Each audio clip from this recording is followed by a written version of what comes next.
En 1991 empecé a tomar el Retrovir, la ZT. Y realmente desde entonces mis defensas, mis CD4 bajaron un montón. Empecé con una anemia bastante pertinaz y yo sentía que aquella medicación me estaba sentando fatal. Luego veía a la gente de mi barrio que también, igual que yo, estaban tomando ZT y algunos llevaban tomándola un mes, 2 meses. Bueno, pues al cabo de ese tiempo morían. Te puedo hablar de 30, 40 personas porque un día estuve haciendo un recuento mental de la gente que se fue y yo creo que en el año 91, 92, sí, se fueron como 30 personas de mi entorno con AZT. Entonces en esa época, en el año 92, conocí a Enrique, que luego fue mi pareja, y Enrique me dijo que en la cárcel la gente empezó a tomar el AZT antes que en la calle y resultó que la gente que se encontraba bien moría, pero muy rápidamente después de tomar el AZT. Entonces cundió el pánico entre los presos, todos dejaron de tomar el AZT. No solo eso, sino que lo tiraban por el retrete de tal manera que se atascaron todos los retretes de la cárcel donde vivía Enrique. Entonces Enrique me convenció para que lo dejara de tomar. Enrique y lo que yo veía, claro, yo veía a la gente morir.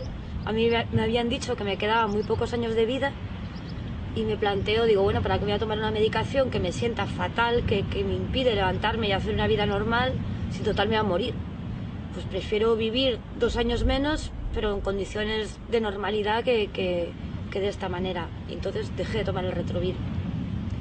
Y yo dejé de tomar el Retrovir y viví. Y la mayoría de la gente que tomaba el Retrovir se moría. Adolfo, Cristina. Conocí a 2 hermanos que su padre era químico y les fabricó el AZT para ellos. Duraron 1 mes y medio, los 2. Luego también estaba el caso de gente que estaba en centros de desintoxicación. Llevaron ahí el AZT antes que la calle por ejemplo, en el Patriarca y en el Proyecto Hombre, y ahí también la gente morían como moscas. ¿Y por qué tomábamos AZT? Pues porque cada vez que íbamos al médico nos hacían un recuento de CD4. En aquella época aún había carga viral. Y claro, en cuanto te bajaban de 400 CD4, pues ya enseguida te metían en el protocolo en el que se daba AZT. Y claro, mucha gente estaba deseosa de tomar AZT. Incluso he conocido gente que mentía o conseguía análisis de otras personas que tenían menos CD4 y los llevaban a su médico en su nombre, y de esta manera podían acceder a los tratamientos de AZT. Recuerdo incluso a veces de personas que se quedaban sin AZT, como Adolfo, y venía a altas horas de la madrugada a mi casa todo ansioso: oye, por favor, que se me ha acabado el AZT, dame del tuyo, que no tengo. O sea, éramos verdaderos dependientes del AZT, pensábamos que eso nos iba a salvar la vida, aunque sabíamos que no, pero pensábamos que por lo menos un tiempo más de vida nos iba a dar, ¿no? Y la realidad, ahora viéndolo con el tiempo, te das cuenta que aquello fue una masacre. Te puedo hablar de las consultas de aquella época, la época de la ZT. O sea, cada vez que tenía que ir a ver al pues en la antesala del médico, de la consulta, en los hospitales, por ejemplo, en el Carlos III de Madrid, o sea, lo que veías era dantesco. Claro, te encontrabas con todos los otros seropositivos que tomaban medicación también y eran verdaderos Giacomettis, o sea, eran estatuas de Giacometti andantes, gente delgadísima, delgadísima, delgadísima. O sea, ya en las últimas, y todos éramos menores de 30 años, la mayoría. Allí no veías gente más mayor, éramos todos muy jóvenes. Y veías, vamos, de hecho, como íbamos cada mes, pues o sea, gente que veías el mes anterior sabías que la siguiente consulta no los ibas a ver.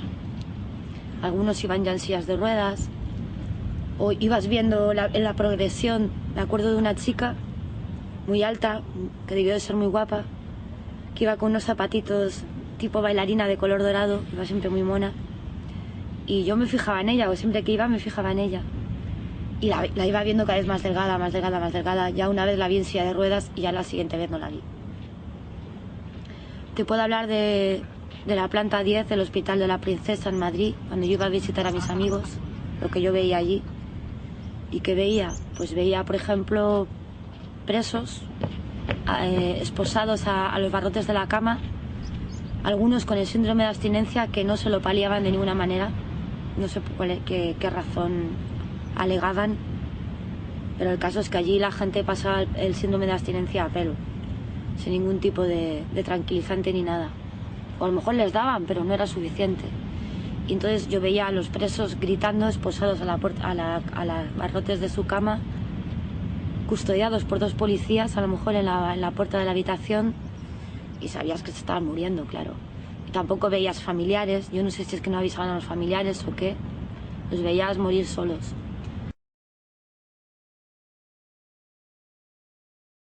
Todos estos años de contacto con los médicos y con el tema del VIH estaban marcados por el miedo, un terror y un pánico a la muerte muy interiorizado.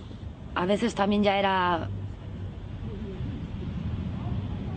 ¿cómo es la palabra? Sumisión, o ya sabes que te vas a morir y lo aceptas. Sí, ya muchas veces aceptábamos lo que nos venía. Pero claro, los marcadores de CD4 eran un indicativo de lo que te quedaba de vida o de la progresión de la enfermedad. En aquella época, ya te digo, eran hasta el año 96 o así, eran con menos de 400 CD4 ya tenías SIDA. Y si encima desarrollabas alguna enfermedad, como entre comillas enfermedad, porque realmente la candidiasis no es una enfermedad, pero si desarrollabas candidiasis o alguna afección pulmonar o no sé, enfermedades que en realidad son menores y que en un estado normal las superas enseguida, pues eran el pánico, ¿no? Ostras, ya está, ya tengo candidiasis y menos de CD4 ya, ¿cuánto me quedará? Un verano. O sea, ibas haciendo tus cálculos, ¿no? Claro, eso te marcaba toda tu forma de vivir, o sea, vivir con la muerte aquí encima. Había gente que me decía, todos nos vamos a morir. Yo decía, sí, todos nos vamos a morir, pero no todos sabéis cuándo. Y nosotros sí sabíamos cuándo. Cada vez que íbamos al médico era una cuenta atrás. 3, 2, 1, 0. O sea, así era, ¿no? Y luego también recuerdo que entre todos los seropositivos conocidos no hablábamos de la enfermedad, todos nos la ocultábamos unos a otros.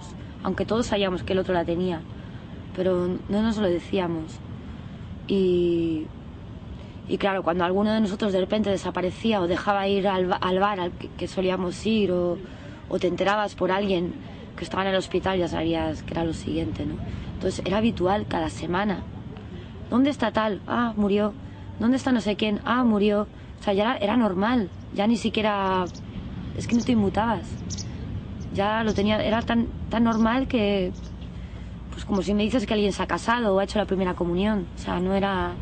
Era un evento más de su vida, ¿no? Por supuesto, yo nunca iba a entierros. Tampoco íbamos a entierros, o sea, ni celebrábamos la muerte ni la dejábamos de celebrar. Era algo que asumíamos y ya está. Sabíamos que el siguiente podía ser yo, o tú, o el otro. Y los médicos en aquel tiempo, pues, hombre, no es que fueran crueles, porque no lo eran. Veías que sufrían también. O sea, yo recuerdo un médico, por ejemplo, que con lágrimas en los ojos, leyéndome los CD4 de ese mes, ¿no? Uy, te han bajado un montón.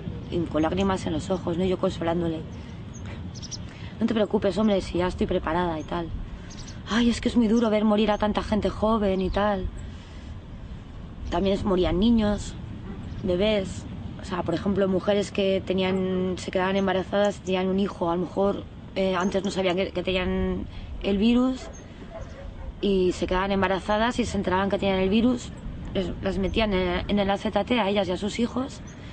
Y yo recuerdo a Cristina, por ejemplo, murió ella primero y su hijo a las pocas semanas. Su hijo tendría meses. En la época que yo dejé de tomar AZT, convencida por mi pareja y por lo que yo veía alrededor, que la gente moría y tal, pues dije, bueno, ¿para qué voy a tomar esta medicación? Me va a sentar fatal, y total me voy a morir dentro de 2 años igual, pues no la tomo. Pero sí tomaba Septrin Forte, que nos lo daban como profilaxis de la neumonía, neumocistis. Entonces pues yo eso sí lo tomaba, y mi pareja también. Estuvimos tomándolo como 4 años en días alternos, lunes, miércoles y viernes y domingos y tal, o sea, un día sí y otro no.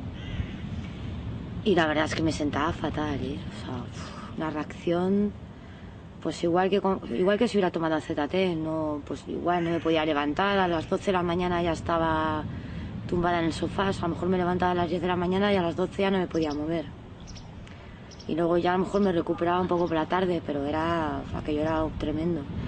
Pero sí lo tomábamos porque pensábamos que era mejor que la ZT, que no nos iba a hacer tanto daño y que nos evitaba caer con enfermedades, eso como la neumonía, ¿no? Y luego un día el médico nos dijo que la dejáramos de tomar y estuvimos sin tomar nada una temporada, ni AZT, ni Septrin, ni nada. Pero como al año de dejar de tomar el Septrin, mi pareja murió de necrosis cerebral. O sea, le hicieron la autopsia al morir y dijeron que tenía el cerebro destrozado, o sea, la tenía necrosado. Y luego yo me enteré con el tiempo que eso podía haber sido una reacción del Septrin Forte, pero bueno, en aquella época no sabíamos nada. También todo lo que te pasaba, pues no sabías exactamente si era por el SIDA, si era por la medicación, casi siempre lo achacabas al SIDA. O sea, todo lo que nos pasaba lo achacábamos al SIDA. Y eso lo del Septrin, a mí realmente, yo cuando lo dejé de tomar el Septrin empecé a encontrarme mejor.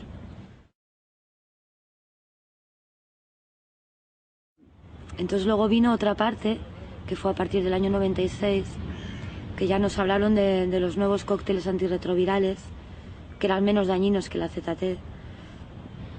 Y entonces, a partir de ahí, pues empezamos a vislumbrar cierta esperanza de por lo menos vivir más años. Y entonces la cosa cambió, claro. Entre que te digan que vas a morir de aquí al verano que viene, a que te digan que es posible que vivas más años, te aferras a esa esperanza y tu vida cambia. Tu vida cambia en muchos aspectos. Conozco gente que incluso se puso a estudiar una carrera, o se sacaban el carnet de conducir, o se iban a vivir al campo. O sea, que ya de repente podías planear cosas, ¿no? Pero claro, luego vino la realidad de los cócteles antirretrovirales. La realidad era unos efectos secundarios terribles, pero terribles. O sea, ahí verdaderamente te encontrabas enfermo. Y encontrarse enfermo significa ser incapaz de hacer nada. O sea, eras incapaz de pensar, eras incapaz de leer, eras incapaz de ver una película entera, eras incapaz de irte al campo a dar un paseo, eras incapaz de ir a la compra, eras incapaz de subir y bajar escaleras. No podías comer, no podías dormir, picores, dolor, te dolía todo el cuerpo, fiebre. O sea, eso era a diario. Pero claro, era eso o la muerte. Entonces escogías con toda la alegría del mundo, cuanto más efectos secundarios tenías, más razón tenías para pensar que ibas a vivir. O sea, era el síntoma de vida. Entonces incluso aceptábamos los efectos secundarios con alegría y los superábamos. Pero claro, después de estar X años tomando los antirretrovirales con toda la carga de efectos secundarios y malviviendo, porque aquello no era forma de vivir, pues era muy agotador. Era agotador. Había gente que lo dejaba directamente, les daba igual morir. Yo que me muera, pero yo no quiero tomar esto. También yo recuerdo gente tomando los antirretrovirales en los primeros años, se quedaban sordos, se quedaban tontos, o sea, tontos de que, pues tontos, que hablabas con ellos, tenían los ojos en blanco, o andaban con muletas, no podían andar. A mí eso nunca me pasó. Y los médicos empezaron a aceptar la lipodistrofia, porque en un principio te decían, sí, estás delgado, pero eso solo es un problema estético. La empezaron a aceptar, pongamos, pues 7 años después, o sea, en el 96, O sea, en el 2001, en el 2002 ya empezó a hablarse de lipodistrofia. Hasta entonces nuestra delgadez creíamos que era debida al SIDA. O sea, no pensábamos que era debida a la medicación. O sea, como los únicos baremos que teníamos de supervivencia eran los CD4 y la carga viral, pues claro, cuando se empezó a utilizar la carga viral, estábamos todos encantados de que a mucha gente nos daba la carga viral 0. O sea, se supone que el virus era indetectable en la sangre. Y eso era un logro tremendo, ¿no? O sea, eso era... Nosotros hacíamos así, dábamos las gracias a la medicación que había conseguido que el virus fuera indetectable en nuestra sangre. Nuestras familias estaban encantadas. ¡Eres indetectable! Era casi como negativizar el virus. No era eso exactamente, pero nos sentíamos así. O sea, era un cambio mental increíble, ¿no? Y la lipodistrofia, pues... La lipodistrofia en realidad era un efecto secundario más. O sea, lo aceptabas como aceptabas el no poder andar, como aceptabas el no poder dormir, como aceptabas todo. O sea, la lipodistrofia tampoco la distinguías muy bien del SIDA. Pensabas que era un efecto secundario del SIDA. No sabíamos, nadie nos decía que era debido a la medicación. Ahora es cuando más se habla de lipodistrofia. Yo cuando más sufrí la lipodistrofia fue con un medicamento que se llama Cerit, que ahí realmente, o sea, sentí que mi cuerpo disminuía de una manera alarmante. Pero ya te digo, como eso significaba que eras indetectable y significaba que se alargaba tu vida más porque los medicamentos estaban haciendo efecto, no nos preocupaba la lipodistrofia. No nos preocupaba en absoluto. Hombre, te preocupaba en el sentido del trato con la gente, porque claro, te ponía cara de yonki. O sea, te ponía un aspecto de una persona que está viviendo mala vida, vamos. Y te hacía sospechoso. O sea, a mí me han dicho que hasta que mis padres entendieron que yo no tomaba drogas, ellos pensaban por mi cara y mi aspecto que yo tomaba drogas. Y no, mi aspecto era el de una persona que toma antirretrovirales. A partir del año 2004, pues ya se empezó a hablar seriamente de la lipodistrofia como una enfermedad. Pero se empezó a hablar, no en las consultas de los médicos, claro, se empezó a hablar de la lipodistrofia pues tú ibas a internet y decían, eso que te pasa lipodistrofia, vale, pues tú sentías que había o sea, la grasa del cuerpo se iba por su lado. O sea, la grasa se distribuía de una forma muy extraña, ¿no?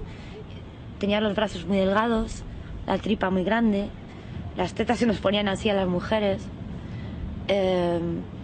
Había gente que le salía grasa aquí en la nuca, que le llamaban jiba de búfalo. Pero vamos, yo, o sea, cuando más sufrí no fue con la lipodistrofia, yo sufrí mucho, pues ya desde que empecé a tomar los primeros tratamientos antirretrovirales, el DDI, el Crixivan, sobre todo con el Crixivan lo pasé fatal porque estaba cada 2x3 en el hospital. O sea, con el Crixivan eran cólicos nefríticos, o sea, dolores de espalda y de riñones atroces, vomitonas, vomitabas hasta deshidratarte. Ibas al hospital y seguías vomitando, o sea, era vómitos y vómitos y vómitos. Y entonces es que la lipodistrofia era un mal menor, porque había cosas mucho peores. Pero ya fue a partir del 2006 que ciertamente los medicamentos que te daban seguramente eran más suaves. Ya te provocaban menos vómitos, menos reacciones adversas físicas, pero entonces ya empezó a tomar importancia la lipodistrofia, porque ya te encontrabas mejor, podías ir a trabajar, pero claro, ibas a trabajar con esa cara. Entonces ya mucha gente empezó a decir, bueno, no quiero tener esta cara, por Dios, que me la quiten. Bueno, los médicos siempre nos presionaron, o sea, desde el primer momento, desde el primer día, desde el día que me diagnosticaron, me presionaron primero diciéndome que tuviera cuidado de no contagiar a nadie, como si yo fuera un ente peligrosísimo, y así empecé a entenderlo yo también, que yo era un ser peligroso para los demás. Esa fue la primera presión, o sea, claro, te mentalizabas de que no podías tener a nadie cerca, de que no podías tener pareja. En casa de mis padres, o sea, yo cada vez que usaba el baño luego utilizaba lejía, cada vez que utilizaba los cubiertos luego los lavaba con lejía. O sea, tenía muchísimo miedo de contagiar a alguien. Y bueno, la presión de los médicos fue continua en todo el tiempo que estuve medicándome y que estuve acudiendo a los médicos, pues 11 años o más. Y sobre todo nos asustaban luego cuando ya dejó de parecer tan peligrosa la enfermedad en cuestión de contagio, pues nos presionaban mucho con los CD4 y la carga viral. Nuestra supervivencia estaba regida por 3 parámetros. 1, los CD4, 2, la carga viral, 3, que los antirretrovirales hicieran efecto. O sea, nuestra vida dependía de eso. Mi vida dependía de eso. Y cada mes que iba al médico, cada 3 meses que iba al médico a que me leyeran las analíticas, a que me leyeran la cantidad de CD4 que tenía en el cuerpo o la carga viral, pues para mí era como pasar un juicio, algo así. O sea, un juicio en el que te permitían vivir o no. O sea, en el que te conmutaban la pena de muerte o no, o te condenaban a muerte. Eso era el conteo de CD4, eso era la carga viral. Era muy habitual que nos metieran en ensayos. Ay, mira, cumples el perfil perfecto para meterte en este ensayo, ya verás qué bien. Y claro, nos sentíamos casi como superhéroes. Qué buena persona soy, que me meto en un ensayo para ayudar a otros. Y te metías encantado de la vida en los ensayos. Los ensayos casi siempre eran añadir un medicamento más a los que estabas tomando. Y bueno, la mayoría no me sentaban mal, pero hubo uno en especial que empecé en el año 2004, que era Tenofovir, de Gilead Sciences, que ahí me metieron en Barcelona, en el hospital Sant Pau. Me dijeron, cumples el perfil perfecto para este ensayo, te va a sentar genial, es un medicamento que está dando muy buenos resultados, el Tenofovir. Y tómalo. Empecé a tomarlo. Bueno, ya la primera semana veía doble, no me podía levantar del sofá, era incapaz de vocalizar, hablaba así, no podía vocalizar, y adelgacé muchísimo. Ya estaba muy delgada, pero adelgacé ya de una forma que a mí me asustó. Digo, ya es que si adelgazo más, no sé. Y fui a la médico y le dije, oye, por favor, que estoy adelgazando un montón, estoy preocupada. Ah, eso es un problema estético, no te preocupes, estás muy guapa, sí. ¿Cuántas mujeres les gustaría adelgazar y perder peso como lo estás perdiendo tú? Digo, ya, pero llega un momento en que uno desaparece, ¿no? O sea, uno va adelgazando, consumiéndose hasta que deja de ser uno. Ah, nada, no te preocupes, solo es un problema estético, nada. Tus análisis están perfectos, te han subido las defensas, carga viral indetectable, estás perfecta. Vale, volví a casa, pero yo sentía que aquello... O sea, antes ya me encontraba mal con los otros medicamentos, pero con este ya fue especialmente mal. Sobre todo, me pasó una cosa, que era que me quería morir. O sea, tenía una pulsión extrañísima de querer morirme. O sea, yo soñaba con morirme. Y la muerte para mí era casi acogedora, era una cosa extraña, ¿no? Y a mí me preocupó ese sentimiento de la muerte y ese deseo de morir, porque nunca lo había tenido. O sea, yo había esperado a la muerte, sobre todo la esperaba y la había tenido miedo, pero nunca jamás había deseado morirme hasta que empecé a tomar esta medicación. Cuando le dije a la médico que estaba preocupada por mi delgadez y que pensaba que tenía una depresión grave porque quería suicidarme, ella lo único que se le ocurrió fue mandarme al psiquiatra. Salí del psiquiatra con un bote de medicamentos así, de antidepresivos, Valium, no sé qué, para dormir. Dije, qué bien, mira, aquí tengo, si me quiero morir, aquí está todo. Y me fui más tranquila a casa. Dije, bueno, si algún día de esto se me ocurre, por lo menos sé que voy a morir durmiendo. Me puse a mirar en internet pues que era el tenofovir, y si tenía algo que ver mis síntomas estaban de alguna manera relacionados con el tenofovir. Y efectivamente leí que en Francia habían clausurado el mismo estudio, igual que el que yo estaba metida, el mismo estudio en el que yo estaba lo habían clausurado en Francia, porque resultaba que a la gente le daban depresiones suicidas también, que se querían morir. Dije, va, mira, le está pasando lo mismo que a mí, y lo han prohibido en Francia. Y esa misma tarde seguí mirando en internet y no sé cómo me encontré con Duesberg. Me encontré con todo el tema de la disidencia.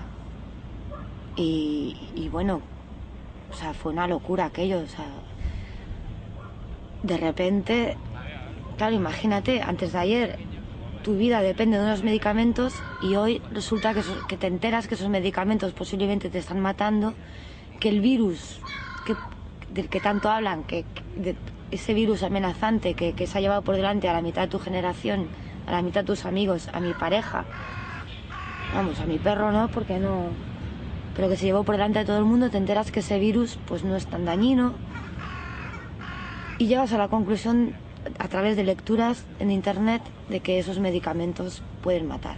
Entonces todo de repente me empezó a cuadrar, porque me había encontrado tan mal, porque mi novio se había muerto, porque se había muerto toda la gente que conocía. En internet también hablaban de la ZT, y hablaban de la ZT como,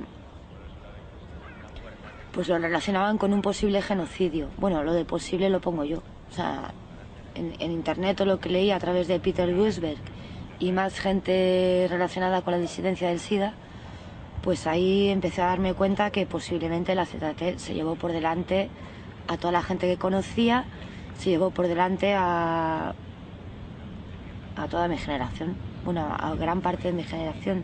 Llegué a la conclusión esos mismos días de lecturas intensivas que la medicación que estaba tomando era muy mala, maligna, y que posiblemente más que vida te podía dar muerte. Y dejé de tomar la medicación no solo por las lecturas, sino también por cansancio. Dije, bueno, mira, aunque me muera mañana, yo quiero vivir de pie. O sea, dejé de tomar la medicación en parte por las lecturas y en parte porque estaba ya absolutamente quemada. O sea, ya es que no podía más. Y